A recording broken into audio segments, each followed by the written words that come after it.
ब्रह्ममुरारिसुरार्चितलिङ्गं निर्मलभासितशोभितलिङ्गम् जन्मजदुःखविनाशकलिङ्गं तत्प्रणमामि सदा शिवलिङ्गम् देवमुनिप्रवरार्चितलिङ्गं कामदहन करुणाकरलिङ्गम्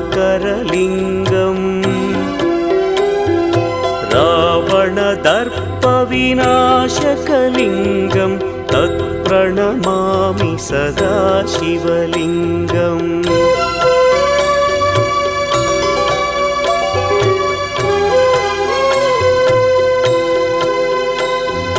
सर्वसुगन्धसुलेपितलिङ्गं